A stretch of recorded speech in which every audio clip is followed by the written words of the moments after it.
reina sobre o meu ser, reina sobre o meu viver e sobre o meu lar. És o autor da salvação, o motivo da canção que estou a cantar.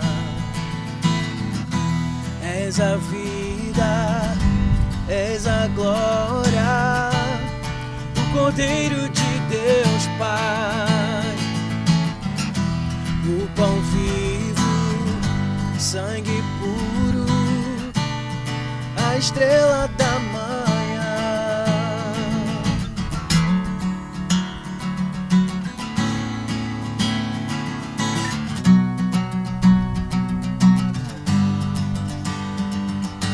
Reina sobre o meu ser, reina sobre o meu viver e sobre o meu lar. És o autor da salvação, o motivo da canção que estou a cantar. És a vida, és a glória, o Cordeiro de Deus Pai, o pão vivo, sangue puro, a estrela da manhã. És digno de glória e de louvor, Cordeiro bendito do Senhor. És digno de glória e de louvor, Cordeiro bendito do Senhor.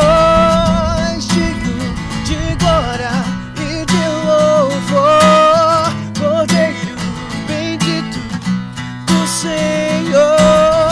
És digno de glória e de louvor, Cordeiro bendito do Senhor.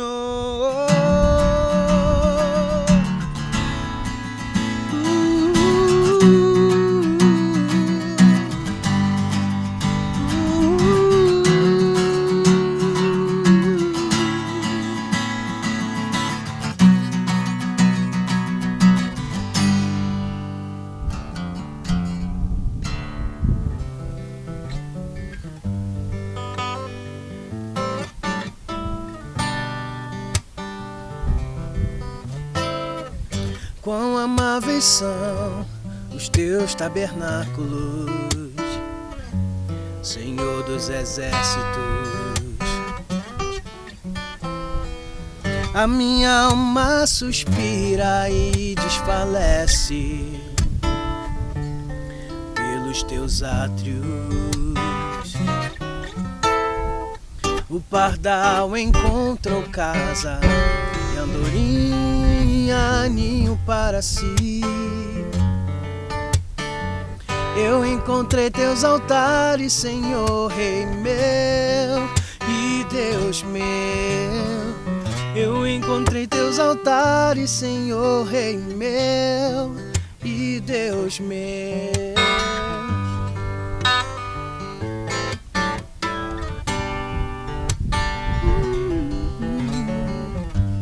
Bem-aventurados aqueles que habitam em tua casa, pois um só dia, Senhor, em teus átrios valem mais que mil. O pardal encontrou casa e andorinha ninho para si. Eu encontrei teus altares, Senhor, Rei meu e Deus meu. Eu encontrei teus altares, Senhor, Rei meu e Deus meu. Eu encontrei teus altares, Senhor, Rei meu e Deus meu. Eu encontrei teus altares, Senhor, Rei meu e Deus meu.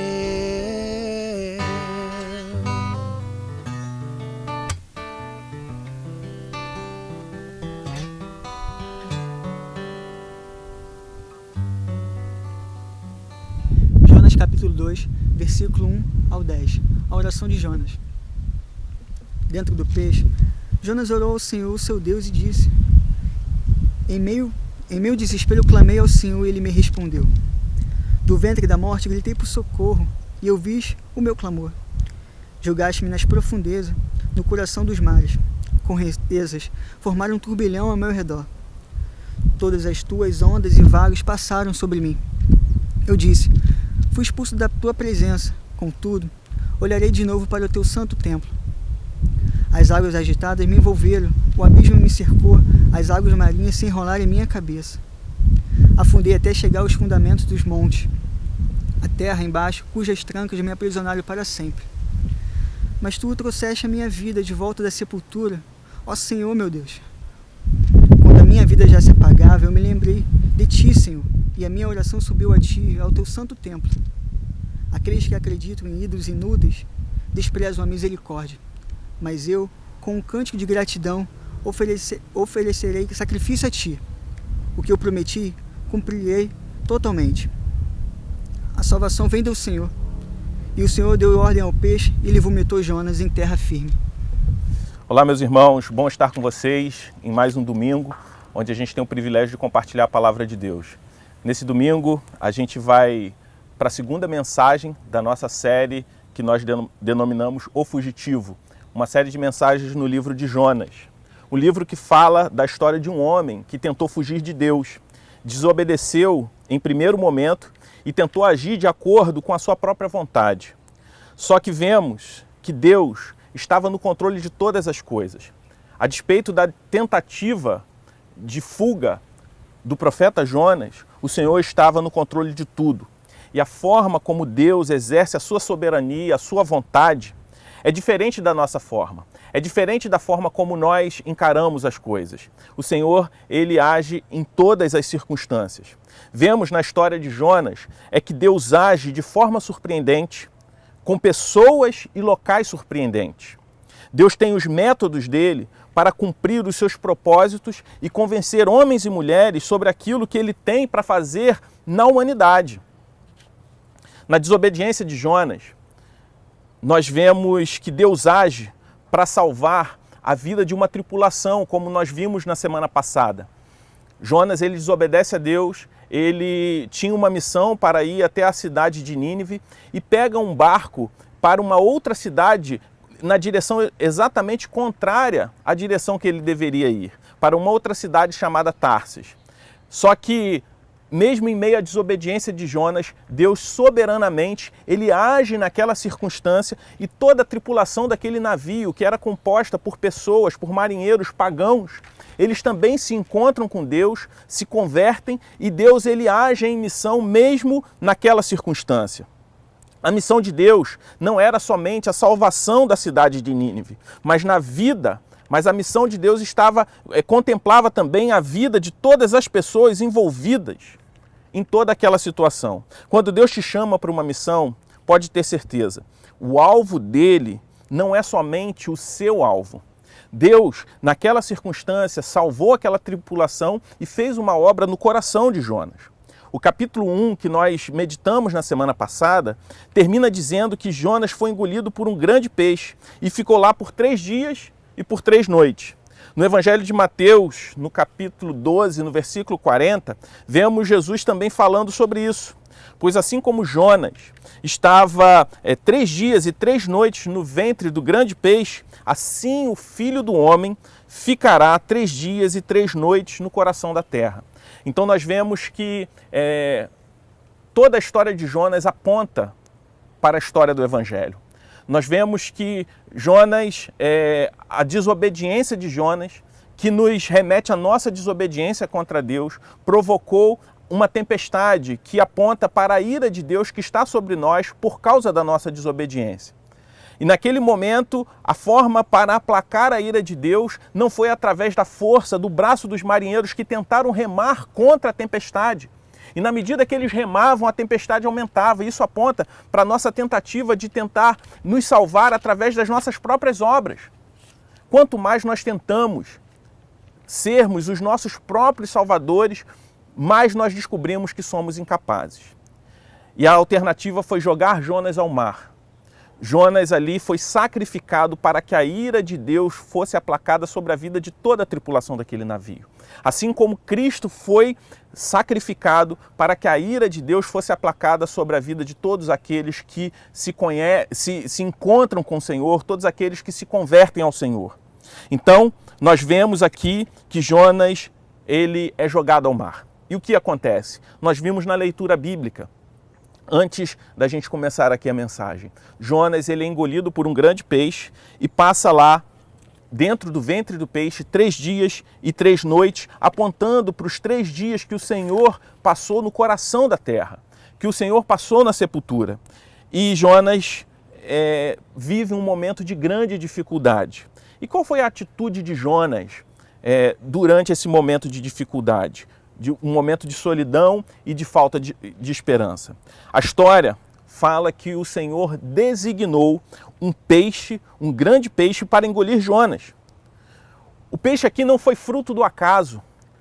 O peixe não foi um acidente, uma sorte de Jonas para que ele não se afogasse. Mas a palavra de Deus diz claramente que Deus preparou um peixe.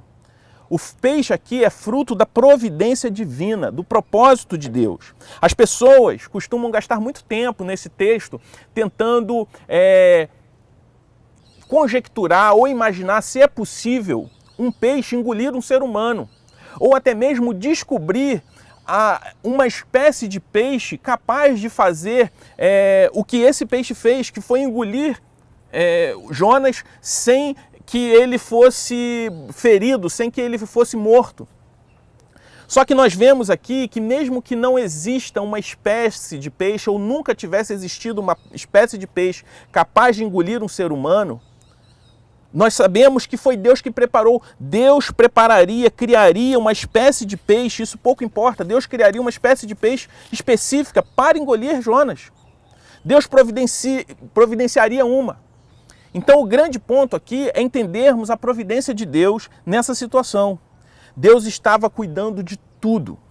O que vemos aqui é Deus orquestrando uma circunstância para ensinar algo a Jonas.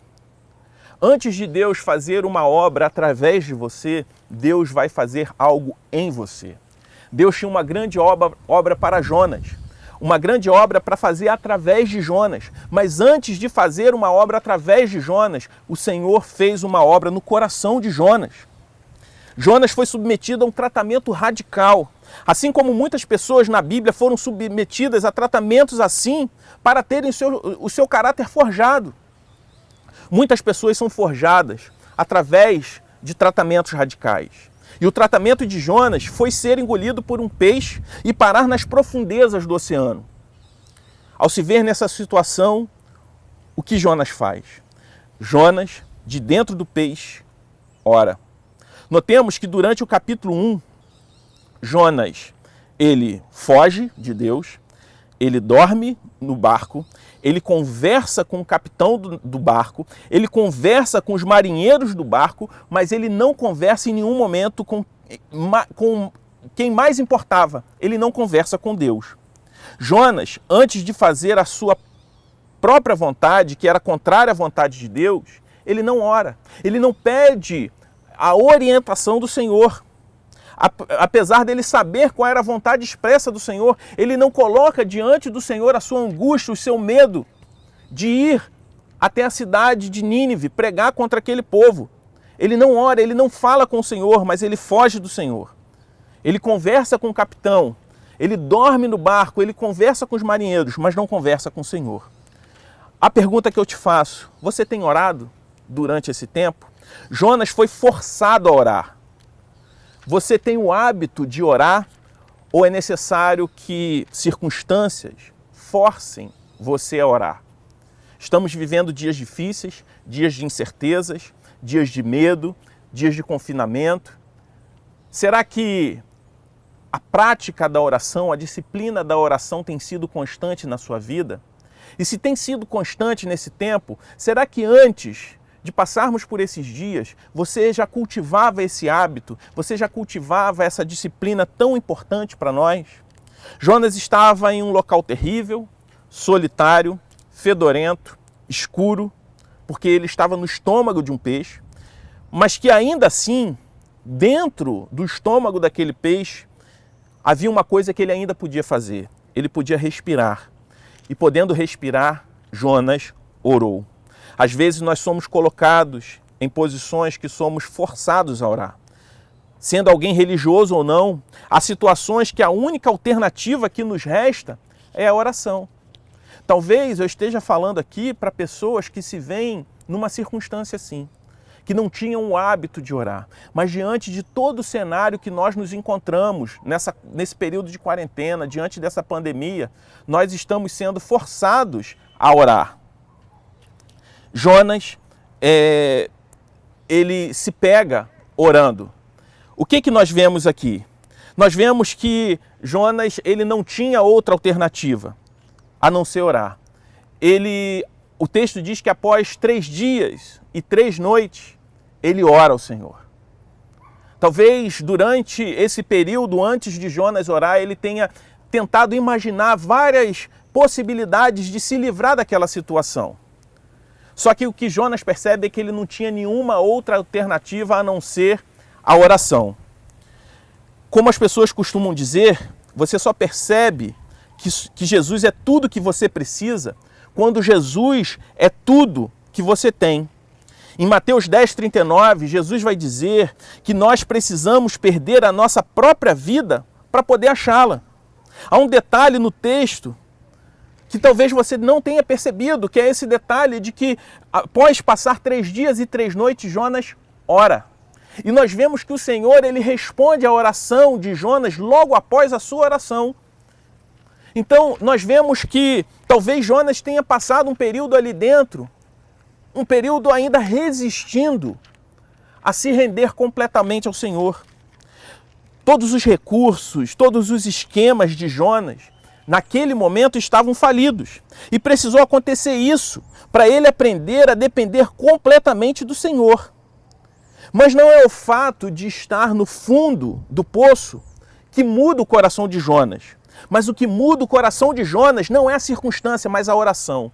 Não é o fato de estar sem solução, não é o fato de estar completamente de mãos atadas diante daquela circunstância que ele se encontrava, que o coração dele muda. Mas o coração de Jonas muda no momento em que ele ora. Todos os recursos dele estavam falidos. Todas as suas alternativas não existiam mais. E ele recorre à oração. Ser forçado a orar é uma situação difícil, lamentável para um cristão. Porque isso significa que nós recorremos a todos os recursos antes de orar. Mas é melhor ser forçado a orar do que nunca orar. Situações adversas podem ser instrumentos de Deus para nos mostrar a importância da oração. A doença, a crise, o desemprego, a tragédia, o luto, o desapontamento, a quarentena, a pandemia, tudo isso pode nos levar a orar. Não há um momento ou um local específico para oração. Assim como Jonas, você pode orar ao Senhor de qualquer lugar e a qualquer momento. Jonas orou no ventre do peixe, Abraão orou no deserto, Salomão orou no templo, o coletor de impostos orou na sinagoga, Cornélio orou numa casa, os discípulos oraram em um barco, Jesus orou em um jardim. Você pode orar em qualquer lugar. Jesus, por exemplo, nos ensina a orar no quarto. Não existem lugares sagrados para oração. Podemos e devemos orar de qualquer lugar e em qualquer situação. Não há condição de vida para orar. Jesus nunca falou, mude a sua vida e depois ore. Mude a sua vida e depois venha a mim. Mas ele diz primeiro, venham a mim. Talvez eu esteja falando para pessoas que se sintam nesse momento indignas de orar, de se achegar ao Senhor. Mas eu te digo que antes você não tem o poder de se tornar alguém digno do Senhor. O que o Senhor diz é, venham a mim. Venha como está. Então a oração deve ser o nosso primeiro recurso, deve ser a nossa disciplina constante. E pensando em oração e pensando nesse contexto, eu gostaria de pontuar com vocês algumas características da oração de Jonas. Jonas, ele pede ajuda ao Senhor. A Bíblia diz Então Jonas orou, o que dá a entender que ele orou depois de 3 dias, depois de 3 noites, como nós falamos, mas nós vemos que ele faz uma oração de pedido de ajuda. A oração de Jonas foi no momento em que ele não tinha mais esperança. Outra característica da oração de Jonas é que ele aceita a disciplina de Deus. Jonas, ele não atribui aos marinheiros a responsabilidade de terem jogado ao mar, como está lá no versículo 3. Ele diz que o Senhor jogou nas profundezas do mar, que foi o Senhor que colocou ele naquela situação. Por causa da desobediência dele, ele reconhece que foi o propósito do próprio Deus. Em Hebreus 12, 5 ao versículo 11, vemos o papel da disciplina de Deus na vida dos seus filhos. A disciplina de um pai é resultado do amor pelo seu filho. Então, nesse momento em que Jonas aceita a disciplina de Deus, ele está reconhecendo não somente a disciplina de Deus, quando ele diz que o Senhor o jogou nas profundezas do mar, ele está reconhecendo o amor de Deus. Então, quando nós reconhecemos a disciplina de Deus, nós estamos reconhecendo também o seu amor. Reconhecer a disciplina de Deus é uma forma de reconhecer o amor de Deus por nós. Nós vemos também no versículo 4 ao versículo 7 que Jonas, ele confia em Deus. A oração de Jonas é uma oração de quem confia no Senhor. Jonas desceu a Jope, desceu ao porão do barco e depois desceu ao fundo do mar. Por causa da desobediência, a vida de Jonas estava caminhando apenas em uma direção. E qual era a direção? Para o fundo, para baixo. A palavra de Deus diz, ele desce a Jope para pegar esse barco. No barco ele desce até o porão e do porão ele desce até as profundezas do mar. Por causa da desobediência, a vida dele estava caminhando apenas para baixo. Ele precisou chegar no fundo do poço, no fundo do mar, para reconhecer isso. No versículo 7, ele diz que se lembrou do Senhor. Foi quando ele parou de ir para baixo e olhou para cima. Quando Jonas não tinha mais para onde descer, ele resolve olhar para o alto. E quando ele olha para o alto, nós olhamos para os versículos 8 e 9, nós vemos que Jonas, ele entende a vontade de Deus. Jonas reconhece que a salvação vem de Deus e não depende dele. Não depende do seu próprio esforço, da sua vontade. A salvação é do Senhor. Não é ele que escolhe quem serão aqueles salvos pelo Senhor. Jonas, ele não queria, ele não desejava a salvação do povo de Nínive. Mas a salvação do povo de Nínive não dependia da pregação de Jonas, mas dependia do Senhor de Jonas. O Senhor queria salvar o povo de Nínive. E Jonas foi conduzido a obedecer ao Senhor, porque aprove ao Senhor salvar aquele povo, mesmo sendo um povo transgressor, um povo violento, um povo maldoso. A salvação pertencia a Deus, e pertencendo a Deus, o Senhor, ele determina quem ele quer salvar, e ele queria exercer graça sobre a vida daquele povo. A salvação não dependia dos interesses nacionais de Jonas. Os interesses nacionais de Jonas não estavam à frente da vontade de Deus. Por isso, Jonas encerra a oração se comprometendo a obedecer a Deus, porque ele sabia que ele não podia ser o seu próprio Salvador, mas o Senhor era o seu Salvador.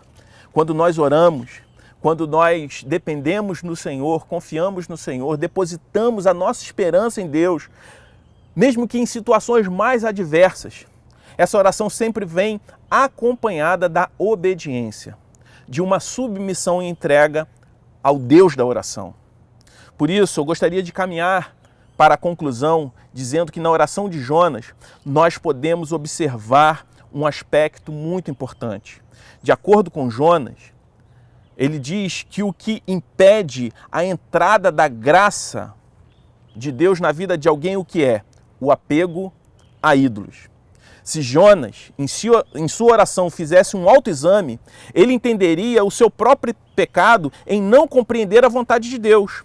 Assim como a idolatria dos ninivitas impediam que eles se encontrassem com a graça de Deus, assim como a idolatria dos tripulantes daquele barco até o momento de sua conversão impediam que eles se encontrassem com a graça de Deus, a idolatria do coração de Jonas também o levou à desobediência.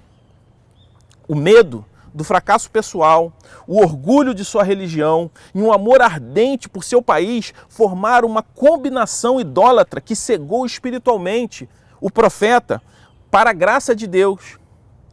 Com o resultado, ele não quis estender essa graça a uma cidade inteira que precisava dela. O resultado da idolatria no coração de Jonas, dessa combinação terrível entre o medo do fracasso, o orgulho de sua religião e o seu nacionalismo exagerado, os interesses nacionais à frente dos interesses do reino de Deus, trouxe o resultado na vida de Jonas a ponto de que ele não quis estender essa graça que ele conhecia a uma cidade inteira que precisava dessa graça, que era carente dessa graça.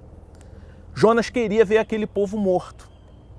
Jonas orou no ventre do peixe, mas percebemos que ele não orou em momento nenhum até chegar ao fundo do poço. Uma vida de oração é fundamental para desenvolvermos um relacionamento com Deus e, através disso, compreendermos sempre a vontade do Senhor. A ausência de oração pode nos levar a cultivar ídolos no coração e, consequentemente, desenvolvermos uma vida de desobediência ao Senhor. Jonas foi forçado a orar de forma dura, mas ele se encontrou em uma situação que só lhe restava orar. Às vezes, a dificuldade, os problemas e a solidão são instrumentos de Deus que nos levam a orar.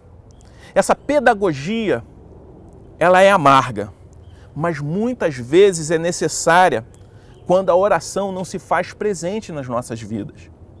Talvez a circunstância que nós estamos vivendo esteja sendo uma pedagogia dura, difícil, para muitos de nós que não cultivamos uma vida de oração. E nesse momento estamos nos vendo em uma situação em que só nos resta orar. Nem sempre a oração vai nos livrar da dificuldade, mas a oração sempre vai moldar o nosso coração para passar pela dificuldade. Talvez a nossa oração não vai interromper essa crise, essa pandemia, essa quarentena nesse exato momento. Talvez ela perdure por mais um tempo, mas a oração, ela sempre vai mudar o nosso coração e vai nos ajudar a atravessar essa circunstância, essa situação que nós estamos passando de uma forma cristã, não comprometendo o nosso testemunho e o nosso compromisso com o Senhor. Quando nós oramos, Deus não muda. Quando nós oramos, nós é quem mudamos. O caminho de volta a Deus é pela cruz. Jonas, ele entendia que os ninivitas eram pessoas muito ruins, pessoas más, ruins demais para serem salvas. O problema é que ele não se enxergava também como alguém mau e ruim que também precisou de Deus, que também precisava do Senhor. O caminho de volta a Deus é pela cruz. E a cruz é um local para condenados. A cruz é um lugar para culpados. O único inocente que foi para a cruz foi Jesus. Então, se nós não nos enxergarmos como condenados, como culpados, como pecadores, nós nunca conseguiremos ir até a cruz. Porque a única pessoa inocente que foi até a cruz foi Jesus Cristo. E nós precisamos ir até a cruz. A menos que nós nos enxerguemos como pessoas que não somos merecedores da graça de Deus, que somos culpados, pecadores, que somos merecedores do castigo, jamais conseguiremos chegar até a cruz. Tudo que estava acontecendo com Jonas era um instrumento de Deus para trabalhar em um desvio que estava em seu coração. Jonas, ele estava de costas para Deus. Como você tem estado nesse momento? Como você esteve até aqui? Talvez você esteja passando por muitas dificuldades que estejam te obrigando a orar. Mas talvez até você chegar a esse momento, você também estava como Jonas, de costas para Deus, cultivando ídolos em seu coração que levavam você a desobedecer ao Senhor. Mas assim como o Senhor exerceu graça sobre a vida de Jonas, assim como Deus trabalhou no coração de Jonas, Ele vai trabalhar no seu coração também. Talvez a sua situação até aqui é como aqueles marinheiros que nós lemos no capítulo 1 na semana passada. Pessoas que não conheciam completamente a Deus. Eram pessoas que que eram idólatras, que cultivavam ídolos em seu coração. O que nós vemos aqui, que Jonas ele também cultivou ídolos e que o levaram a desobedecer. Talvez você se identifique com os marinheiros do barco. Mas assim como os marinheiros do barco, você também pode fazer.